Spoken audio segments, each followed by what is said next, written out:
Здорово всем смотрящим. Если у вас есть какие-то скрипы при повороте мотор-колеса, если оно проворачивается с трудом, хотя вот у меня оно редукторное, да, редукторное, то есть крутится свободно, свободно крутится, потому что там есть обгонная муфта, оно не прямого привода. Если было прямого привода, то магниты бы тормозили его. А здесь применена хитрость, шестеренки, которые не задействуют сам ротор при вращении, и поэтому колесо свободно вращается. Но у меня было так, что оно проворачивалось большим трудом, то есть полоборота нормально проворачивается, затем останавливается. Что это было?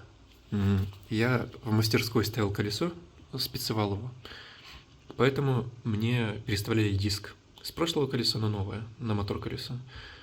И смотрите, в чем хитрость. Вот эти вот болты, на которые крепится тормозной диск, под ними есть подкладка. Вот она черненькая. Когда мне ставил мастер, этой подкладки не было. Он ее снял, ну и как бы отдал мне. Поэтому болты слишком глубоко были ввинчены, из-за чего они касались внутренних компонентов самого мотора и стачивали просто как на фрезерном станке какие-то там болты. И тем самым вот давали то трение, которое не позволяло нормально колесу вращаться. И был отвратительный скрежет при разгоне. То есть я нажимаю ручку газа, колесо раскручивается, и там просто как будто бы вот тормозной диск задевает за все, что только можно, вот, за колодки, за все сразу. Такой был неприятный звук. И Хейт решил просто, поместил сюда эту подкладку черненькую, и теперь болты не задевают за внутренности. Вот все просто оказалось. Да, и опять же, проверяйте, пожалуйста, вот это вот все, чтобы это было закручено. Потому что у меня это со временем открутилось, и я вот даже это не замечал. Да, потому что тут рычаг большой, и во время... Ну, тут есть допуски, есть... Вот сейчас я вам покажу. Есть небольшие щелочки, поэтому мотор здесь как бы ходит чуть-чуть. И вот это вот все откручивает гайку. То есть представьте, вот это гаечный ключ, вот эта вот вилка.